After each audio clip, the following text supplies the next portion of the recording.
Well, joining me now from Glasgow is the leader of Scottish Labour, Jim Murphy. Thank you for being with us, Mr Murphy. I see you're in Acacia Drive, a well-known... Hello, Adam. I'm here in Acacia Drive, yep, in Barnett, in the sunshine.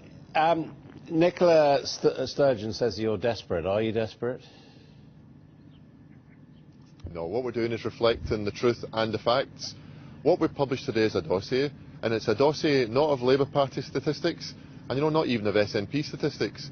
These are independent, authoritative economists at the IFS that have been very clear that the SNP's plans for what they call full fiscal autonomy, I accept it's a mouthful, kind of impenetrable kind of economic mouthful, but what they call full fiscal autonomy leads to £7.6 billion funding gap. And why this has become news, just so your viewers can catch up, is that in a debate on Wednesday evening that I had with Nicola Sturgeon and the other Scottish party leaders, Nicola Sturgeon said her party would vote for full fiscal autonomy next year in the House of Commons. That would be the abolition of what's called the Barnett formula and a £7.6 billion gap can I ask you, here in Scotland in public spending. And those aren't my figures and they're not your figures. These are the figures coming from the IFS. But on the other hand, when you took over Scottish Labour, you said you weren't going to be dictated to from London. Are you in favour of greater fiscal autonomy, economic autonomy, self-rule for Scotland? Well, the fact is, of course, the Scottish Parliament is going to have more tax powers, but we're not going to give up on pooling and sharing of resources across the UK. One of the things that's great about the way in which we organise our society, the way in which we organise our pension system and our welfare system, is that we pool and share resources across the UK, don't we?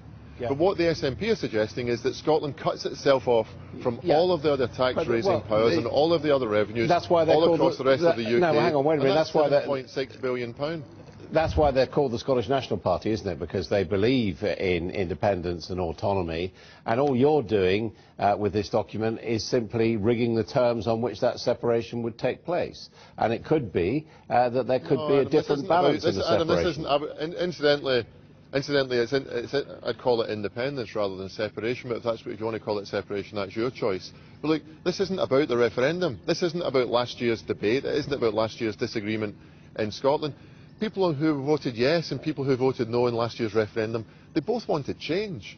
Now we've got a chance for having that change come the general election and we can kick out David Cameron. But the point of today's dossier is to shine the light of truth on the SNP's economic figures. But it appears £7.6 billion. But just to translate that, Adam, just to translate this on to what it really means, if you have that cut across the board here in Scotland, for example, in pensions, it'd be £18 a week cut in Scottish state pension. The UK pension here in Scotland would be cut by £18 a week. And it's just about being open and honest about that. Well, with being open and honest, you're not addressing the principle of this, which, as I understood, you said you wanted greater powers for Scotland.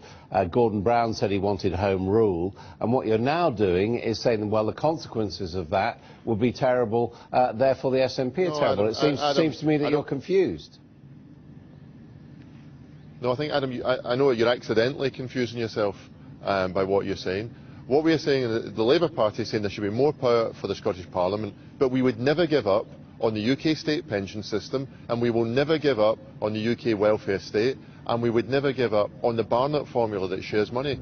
The SNP are saying they will give up on the Barnett formula. If you give up on the Barnett formula and introduce this full fiscal autonomy idea, what it does is cuts Scotland out of the UK state pension.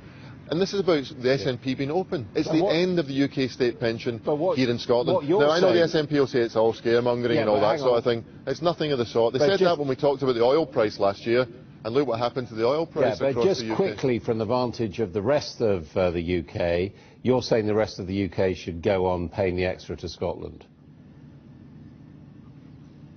Well, at the moment, the fact is Scotland pays about £400 more than the rest of the UK in tax when you include oil revenues, although those have went down, but we get £1,200 more back in public spending here in Scotland. That's the Barnett formula, that's the way it works. Labour will protect that. We're not going to sell Scotland out. The SNP would bin the Barnett formula and take Scotland out of the UK pension system. That's utterly unacceptable. It's